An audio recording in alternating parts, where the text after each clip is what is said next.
The reality is that in a world where fear is capitalized on everywhere we look, faith makes room for far more than fear could ever produce. Faith, it reshapes how we see reality. I want you to consider this for a moment. Consider believing that God's will is for all to live a Jeremiah 29:11-13 life. Now, before we assume the worst, now, hear me. Yes, that's what we do. As humans, we tend to let our mind race when bad news comes or when something painful happens. We move straight into worst case thinking, worst case scenario, right?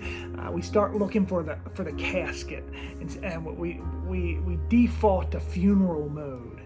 And some of you've come to this video tonight carrying that weight, but you're not going to leave here tonight with anything, I pray, but confidence.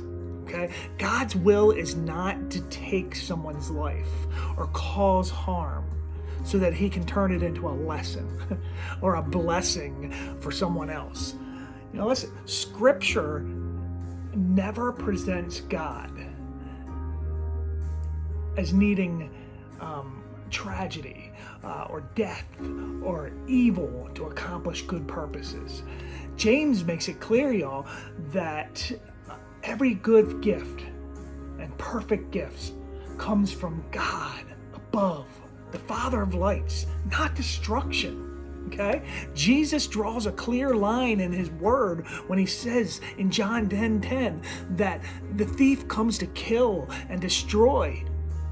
But he also says something else in that verse, that he, Jesus, came that we would have life and have it abundantly. And so when Scripture says in Romans 8:28 that God works all things together for good, it doesn't mean that he authors harm. It means that after a broken world and human choices or an enemy's action plan, God steps in as Redeemer, as Healer, as Restorer, right? And he brings good out of evil. Not through evil, out of evil. And the cross of Jesus Christ proves this, y'all. God he didn't will sin.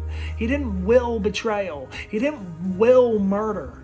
Yet he overcame them with his resurrection life. And that's how God works. Okay? Not by causing loss, but by defeating it.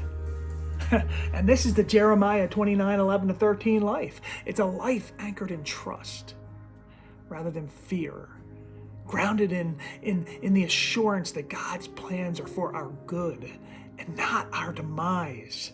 Even when seasons feel uncertain or delayed, I wonder what God would do if we worshiped him instead of worried about our problems.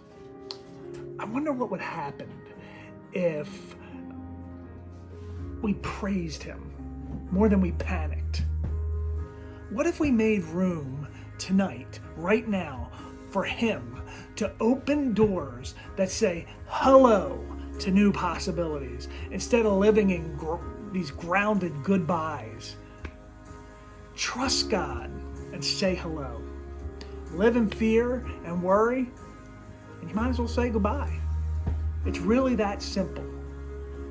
Let God be God. Trust him. Believe that he wants the very best for you. I'm telling you, don't let your doubt block your breakthrough. God bless you. Peace out.